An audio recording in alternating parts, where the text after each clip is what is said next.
l'image du diamant. Une fois travaillée, sa beauté provient également de sa forme, de ses nombreuses facettes harmonieusement disposées. Ce pays, riche de son pluralisme typique, a lui aussi un caractère polyédrique. C'est une richesse qui doit être conservée en évitant de glisser dans le tribalisme et dans la confrontation. Prendre obstinément parti pour sa propre ethnie ou par des intérêts particuliers alimentant des spirales de haine et de violence tourne au détriment de tous en bloquant la nécessité chimie de l'ensemble. À propos de chimie, il est intéressant de noter que les diamants sont constitués de seuls atomes de carbone, lesquels, s'ils étaient reliés différemment, formerait du graphite. La différence entre la luminosité d'un diamant et l'obscurité du graphite provient de la manière dont les atomes individuels sont disposés dans le réseau cristallin. Et moi-même saluons l'honneur que vous faites à la République démocratique du Congo en acceptant d'y effectuer à partir de ce jour votre visite pastorale sous le thème « Tous réconciliés en Jésus-Christ ». Le peuple congolais vous accueille dans la joie et l'allégresse, comme il l'avait fait pour votre vénérable prédécesseur, le pape Jean-Paul II d'heureuse mémoire, lors de ses 2 visites pastorales en République démocratique du Congo, alors République du Zaïre. Au nom de l'ensemble de notre peuple, dans la diversité de ses sensibilités religieuses, au nom de tous ceux qui sont présents, de ceux qui sont, pour des raisons diverses, absents et n'ont pu effectuer ce déplacement, ainsi qu'au mien propre et en celui de ma famille, je vous souhaite la bienvenue. Sa sainteté. La République démocratique du Congo est un grand pays au cœur du continent africain, constitué de 26 provinces dans lesquelles vivent plus de 450 tribus. Ces populations ont une riche et harmonieuse diversité culturelle et celle-ci, plutôt que d'être un facteur de séparation, s'est muée au fil de l'histoire de notre nation en un ferment à l'avènement d'une terre de paix et d'hospitalité, ainsi qu'une terre d'accueil pour les peuples d'Afrique et du monde. Sa sainteté. Si la République démocratique du Congo a proclamé la laïcité de l'État comme principe constitutionnel, la vie de nos populations demeure, elle, profondément liée à des convictions religieuses qui traduisent le dynamisme et la vitalité de leur foi. Ces convictions structurent notre agir collectif et la vie de nos familles repose en grande partie sur ces valeurs religieuses. Au nombre de celles-ci figure notamment l'hospitalité qui s'impose comme une valeur cardinale partagée par l'ensemble de nos familles et de notre peuple. Malheureusement, il y a lieu de constater qu'au cours de ces 3 dernières décennies, cette hospitalité qui nous caractérise a été mise à mal par les ennemis de la paix et les groupes terroristes venus essentiellement des pays voisins. Ce malheur qui dure depuis près de 30 ans fait aujourd'hui partie de notre territoire en proie à ces violences et fait de cette zone une zone en rupture de paix où, outre les groupes armés, les puissances étrangères avides de minerais contenus dans notre sous-sol commettent, avec l'appui direct et lâche de notre voisin le Rwanda, de cruelles atrocités, faisant ainsi de la sécurité le premier et grand défi du gouvernement. En effet, à la faveur de l'inaction et du silence de la communauté internationale, plus de 10 millions de personnes ont déjà été atrocement arrachées à la vie. D'innocentes femmes, même enceintes, sont violées et éventrées. Des jeunes gens et enfants sont égorgés. Des familles, des vieillards ainsi que des enfants sont condamnés à braver la fatigue et l'épuisement afin d'errer hors de leur maison à la recherche de la paix en raison des exactions commises par ces terroristes au service d'intérêts étrangers. Nous ne pouvions et nous ne pourrons demeurer cois face à une telle injustice et un tel silence complice de la communauté internationale. À cet égard, sachez que je n'ai pas manqué de désigner le responsable et d'interpeller la communauté internationale lors de ma dernière intervention à la tribune des Nations Unies, ceci au nom de toutes les Congolaises et de tous les Congolais. Soyez rassurés, en outre, sur le fait que la République démocratique du Congo assume et continuera d'assumer ses responsabilités, notamment celles consistant en la défense de l'intégrité de son territoire avec l'aide de son peuple. Car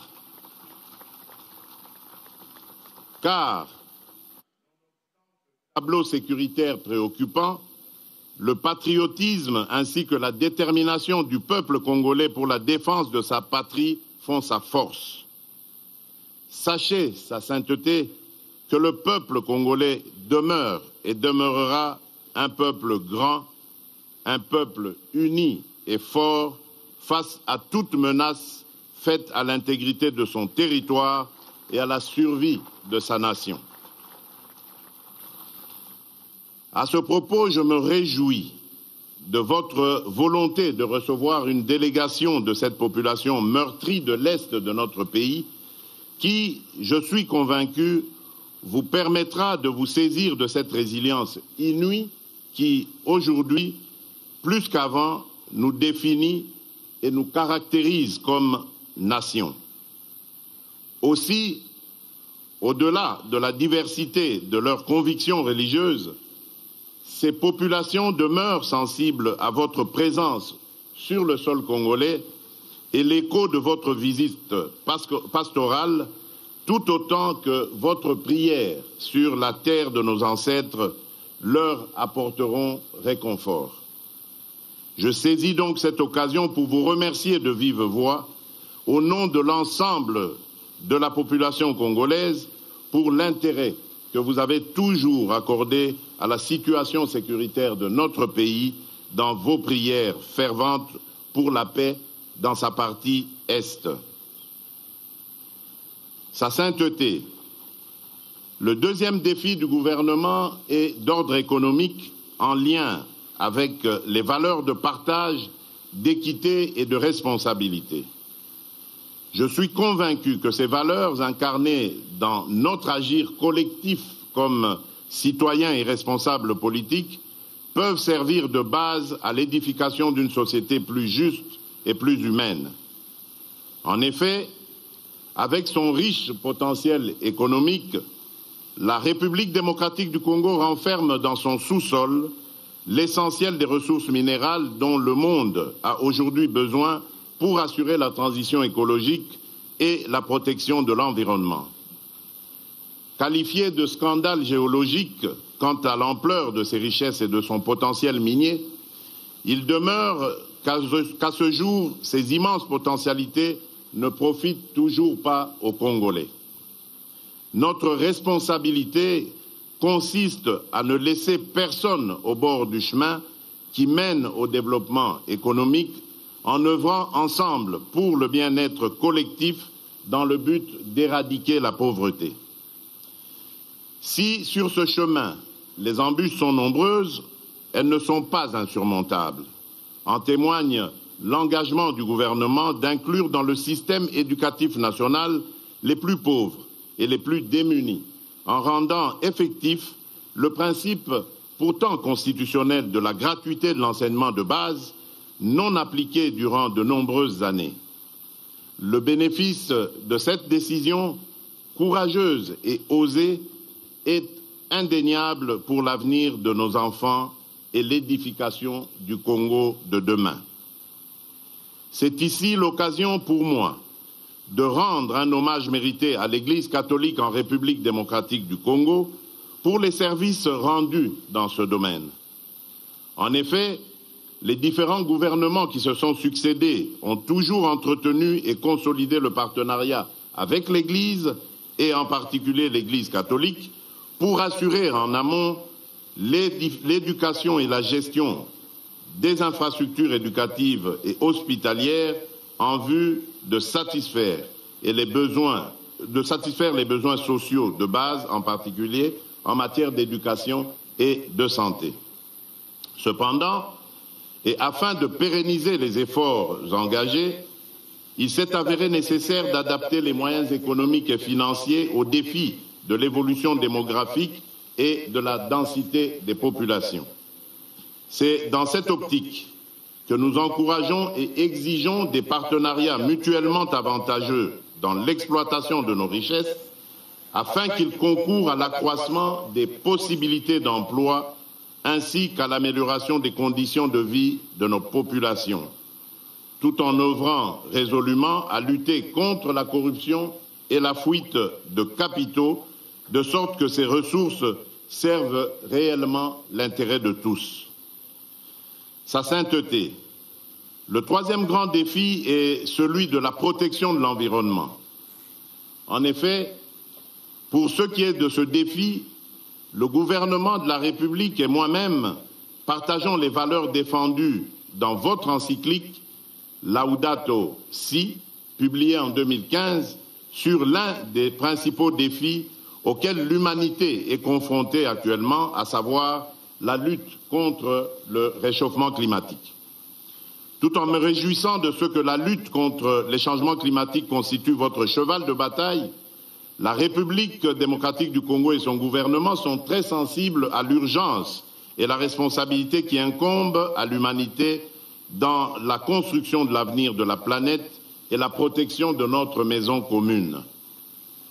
À l'intérieur du pays, la protection de l'environnement est une composante de notre responsabilité dans l'ouverture du pays à l'exploitation des ressources et énergies fossiles. C'est ainsi que tous les marchés agréés avec des partenaires désireux d'exploiter nos ressources naturelles ne peuvent être régulièrement conclus sans qu'une étude sérieuse et préalable d'impact environnemental du projet à exécuter soit réalisée. En outre, le gouvernement met un soin particulier à la protection de la biodiversité dans les parcs naturels disséminés sur son territoire où des espèces rares et d'importance pour l'équilibre de cette biodiversité souffrent encore de l'insécurité et où des animaux, y compris ceux en voie de disparition, sont victimes eux aussi de la barbarie des groupes armés. Tout récemment encore, nous avons lancé avec beaucoup de précautions des appels d'offres pour exploitation dans le strict respect des règles et principes de protection de l'environnement de quelques gisements pétroliers en faisant recours à de l'expertise avérée en ce domaine. Dans ce contexte de la récession économique consécutive à la crise post-Covid et au conflit armé en Ukraine, ce choix judicieux permettra sur le long terme à notre économie d'amortir durablement le choc lié à ces crises et de permettre à notre peuple de tirer enfin avantage des richesses de son sous-sol. En tout état de cause, les membres du gouvernement de la République et moi-même n'arrêtons pas de réitérer cet engagement tel que ce fut le cas au cours de la 26e conférence des partis à la Convention des Nations Unies sur le changement climatique, la COP26, où nous avons présenté la République démocratique du Congo à la face du monde comme pays solution à la crise climatique et la lutte contre les changements climatiques. En effet, notre pays dispose de 165 millions d'hectares de forêt, deuxième plus grande forêt tropicale du monde, une grande réserve de biodiversité, avec comme principal atout sa capacité d'absorption de carbone, la première au monde, capable d'absorber près de 1,2 milliard de tonnes de dioxyde de carbone par an.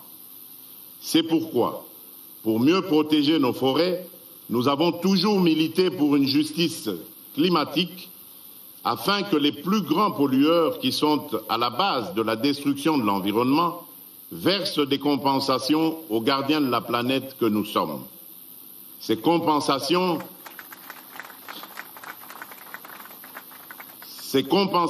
pourraient nous permettre de renforcer nos capacités dans la poursuite et la réalisation d'investissements innovants, ainsi que dans le développement d'infrastructures dans les énergies renouvelables et la gestion des déchets. Enfin, je suis fermement convaincu que l'éloignement des menaces sécuritaires dans notre pays contribuera à coup sûr à l'efficacité de la lutte contre les changements climatiques et la protection de l'environnement.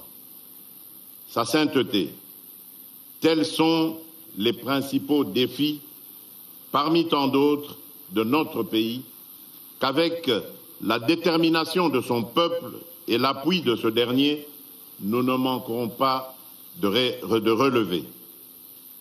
Votre visite pastorale contribuera sûrement à renforcer cette détermination et notre peuple est disposé à accueillir votre message de paix, d'espoir, de réconfort, d'affermissement et de fraternité.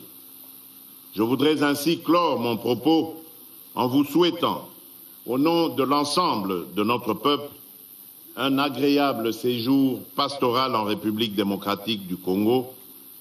Soyez le bienvenu ou, comme on dit chez nous dans nos 4 langues nationales, Boye Bolamu, Difikadilenga, Kuisambote, Karibu Kwetu, je vous remercie.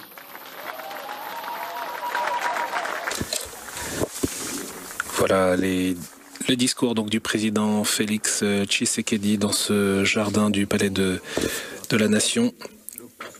Et c'est maintenant le pape François qui va lui répondre dans ce jardin qui est bordé par le fleuve Congo, dans cette capitale de la République démocratique du Congo, Kinshasa, et en face de cette capitale Kinshasa, c'est l'autre Congo, le Congo Brazzaville, avec la capitale Brazzaville, qui est sur l'autre rive. Monsieur le Président de la République, membres illustres du gouvernement et du corps diplomatique, autorités distinguées religieuses et civiles, éminents représentants de la société civile et du monde de la culture, Mesdames et Messieurs, je vous salue cordialement et je remercie Monsieur le Président pour les paroles qu'il m'a adressées. Je suis heureux d'être ici sur cette terre si belle, si vaste, si luxuriante, qui embrasse au nord la forêt équatoriale, au centre et vers le sud les hauts plateaux et les savanes arborées, à l'est les collines, les montagnes, les volcans, les lacs, à l'ouest d'autres grands étendues d'eau avec le fleuve Congo qui rejoint l'océan. Dans votre pays, qui est comme un continent, dans le grand continent africain, on a l'impression que la terre entière respire. Mais si la géographie de ce poumon vert est riche et variée, l'histoire n'a pas été aussi généreuse. Tourmentée par la guerre, la République démocratique du Congo continue de subir à l'intérieur de ses frontières des conflits et des migrations forcées et à souffrir de terribles formes d'exploitation indigne de l'homme et de la création. Ce pays immense et plein de vie, ce diaphragme de l'Afrique frappé par la violence, comme par un coup de poing de l'estomac, semble depuis longtemps l'affection et la consolation de toute l'Église. Et apprendre de votre exemple de patience, de courage et de lutte. Je voudrais vous parler à travers une image qui symbolise bien la beauté lumineuse de cette terre, celle du diamant. Chères femmes, chers hommes congolais, votre pays est vraiment un diamant de la création. Mais vous tous, êtes infiniment plus précieux que toutes les choses bonnes qui sortent de ce sol si fertile. Je suis ici pour vous étreindre et pour vous rappeler que vous avez une valeur inestimable, que l'Église et le pape ont confiance en vous, qu'ils croient en votre avenir, un avenir qui soit entre vos mains et dans lequel vous méritez de déverser vos dons d'intelligence, de sagacité, d'assiduité. Courage, frères et sœurs congolais. Relève-toi, reprends dans tes mains, comme un diamant très pur, ce que tu es, ta dignité, ta vocation à garder en harmonie et en paix la maison que tu habites. Revis l'esprit de ton hymne national en rêvant et en mettant en pratique ces paroles. Par le dur labeur, nous bâtirons un pays plus beau qu'avant, dans la paix. Chers amis, les diamants sont généralement rares. Eh bien, ici, ils abondent. Si cela vaut pour les richesses matérielles cachées sous la terre, cela vaut à plus forte raison pour les richesses spirituelles enfermées dans vos cœurs. Et c'est précisément à partir des cœurs que la paix et le développement sont possibles, car, avec l'aide de Dieu, les êtres humains sont capables de justice, sont capables de pardon, de concorde, de réconciliation, d'engagement et de persévérance pour mettre à profit les talents reçus.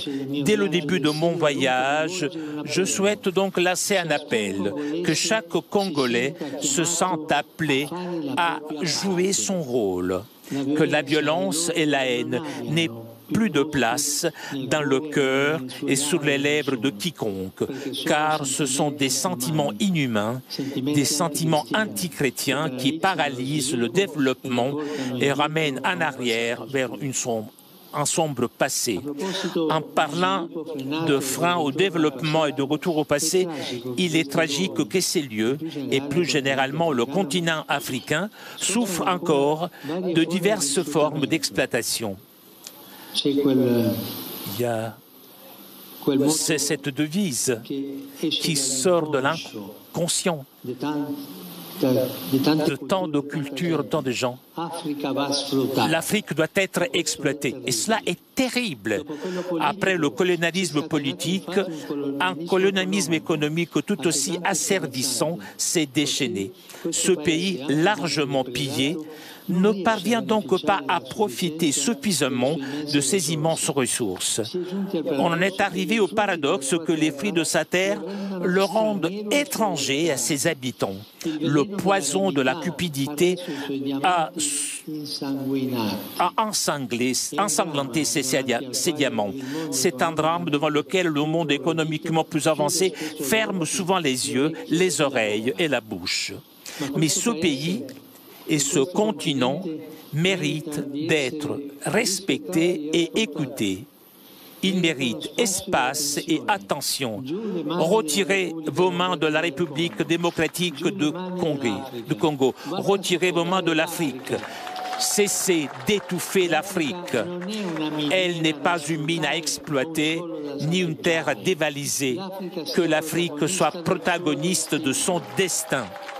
Que le monde se souvienne des désastres commis au cours des siècles au détriment des populations locales et qu'il n'oublie pas ce pays ni ce continent. Que l'Afrique, sourire et espérance du monde, compte davantage, qu'on en parle davantage, qu'elle ait plus de poids et de représentation parmi les nations. Une diplomatie de l'homme pour l'homme, des peuples pour les peuples doit se déployer, selon lesquelles les opportunités de croissance des personnes soient au centre, et non le contrôle des zones et des ressources, les visées d'expansion et l'augmentation des profits. En regardant ce peuple, on a l'impression que la communauté internationale s'est presque résignée à la violence qui le dévore. Nous ne pouvons pas nous habituer au sang qui coule dans ce pays depuis des décennies désormais, faisant des millions de morts à l'insu de beaucoup. Il faut que l'on sache ce qui se passe ici, que le processus de paix en cours, que j'encourage de toutes mes forces, soit soutenu dans les faits et que les engagements soient tenus. Grâce à Dieu, il y en a qui contribuent au bien de la population locale et à un réel développement à travers des projets efficaces, non pas des interventions de pure assistance, mais des plans visant à une croissance intégrale. J'exprime toute ma gratitude au pays et aux organisations qui fournissent des aides substantielles en ce sens, en contribuant à la lutte contre la pauvreté et les maladies, soutenant l'état de droit et promouvant le respect des droits humains.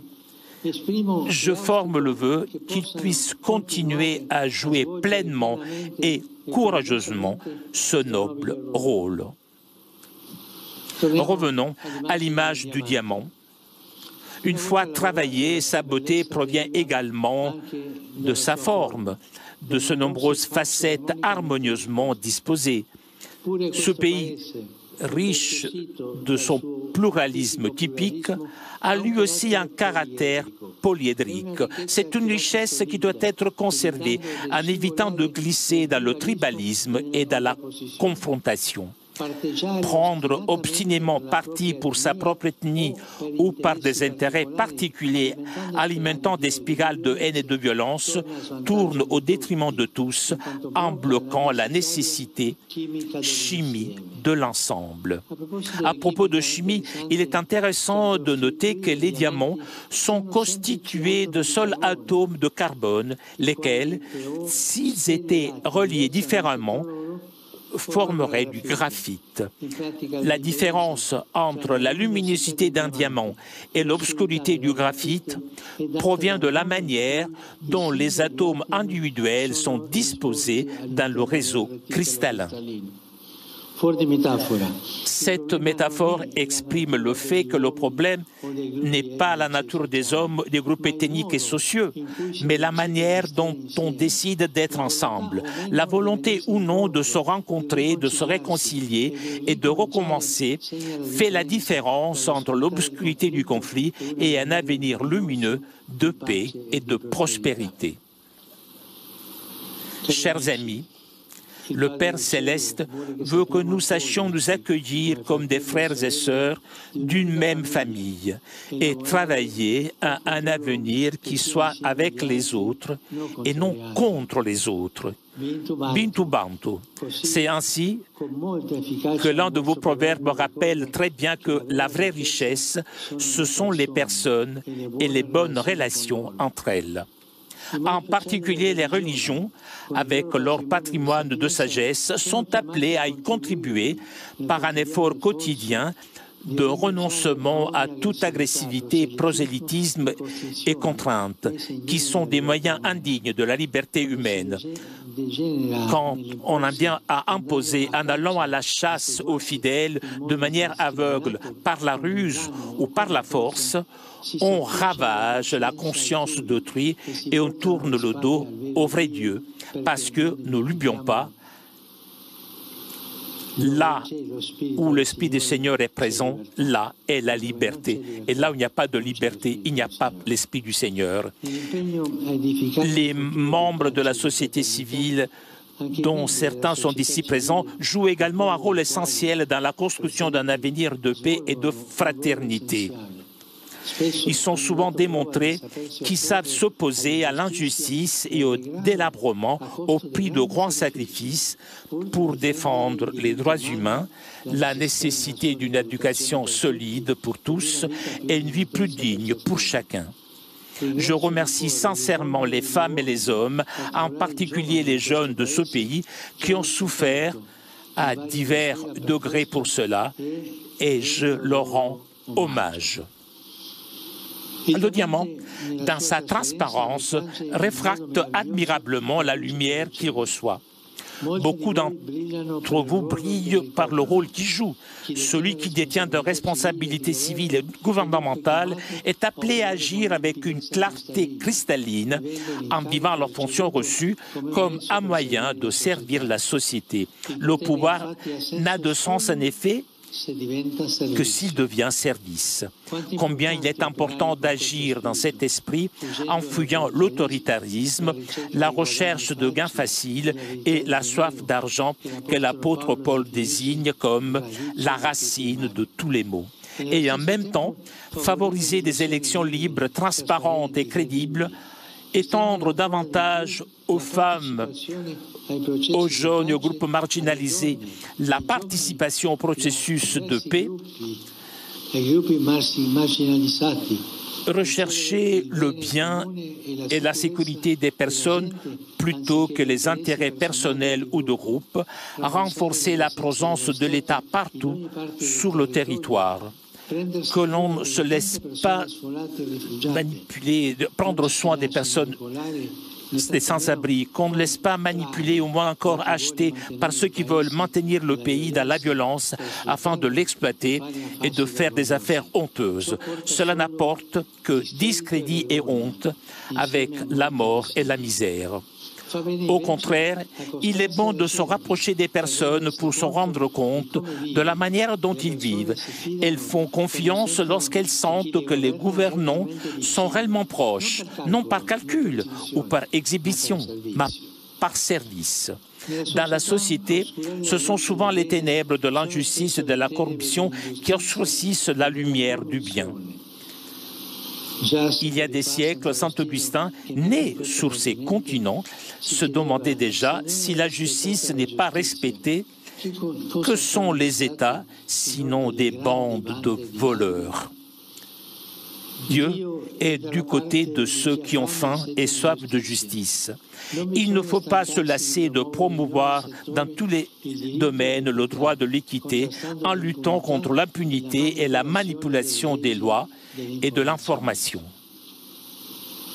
Un diamant sort de la terre authentique mais brute, nécessitant un travail. De même, les diamants les plus précieux de la terre congolaise, que sont les enfants de cette nation, doivent pouvoir bénéficier de véritables opportunités éducatives qui leur permettent de mettre pleinement à profit leurs brillants talents. L'éducation est fondamentale. Elle est la voie de l'avenir, la route à emprunter pour atteindre la pleine liberté de ce pays comme du continent africain. Il est urgent d'y investir afin de préparer des sociétés qui seront fortes si elles sont bien instruites, autonomes, si elles sont pleinement conscientes de leurs potentialités et capables de les développer avec responsabilité et persévérance. Mais beaucoup d'enfants ne vont pas à l'école. Combien, au lieu de recevoir une éducation digne de ce nom, sont exploités? Trop d'entre eux meurent soumis à des travaux asservissants dans les mines. Aucun effort doit être ménagé pour dénoncer le fléau du travail des enfants et d'y mettre fin.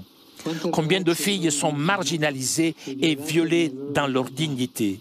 Les enfants, les jeunes filles, les jeunes sont le présent d'espérance, sont l'espérance. Ne permettons pas que celle-ci soit effacée. Cultivons-la avec passion. Le diamant, don de la terre, appelle à la sauvegarde de la création, à la protection de l'environnement. Située au cœur de l'Afrique, la République démocratique du Congo abrite l'un des plus grands poumons verts du monde qui doit être préservé. Comme pour la paix et pour le développement dans ce domaine également, une collaboration large et fructueuse est importante, permettant d'intervenir efficacement sans imposer des modèles extérieurs plus utiles à ceux qui aident qu'à ceux qui sont aidés. Nombreux sont ceux qui ont demandé à l'Afrique de s'engager et qui ont offert des aides afin de lutter contre le changement climatique et le coronavirus. C'est certainement des opportunités à saisir, mais il y a surtout besoin de modèles sanitaires et sociaux qui ne répondent pas seulement aux urgences du moment, mais contribuent à une croissance sociale effective, des structures solides et du personnel honnête et compétent pour surmonter les graves problèmes comme la faim et la malaria qui entravent les développement à sa naissance. Enfin, le diamant est le minéral d'origine naturelle qui présente la plus grande dureté. Sa résistance aux produits chimiques est très grande. La répétition continuelle des attaques violentes ainsi que les nombreuses situations de détresse pourraient affaiblir la résistance des Congolais, miner leur force d'âme, les conduire à se décourager et à s'enfermer dans la résignation.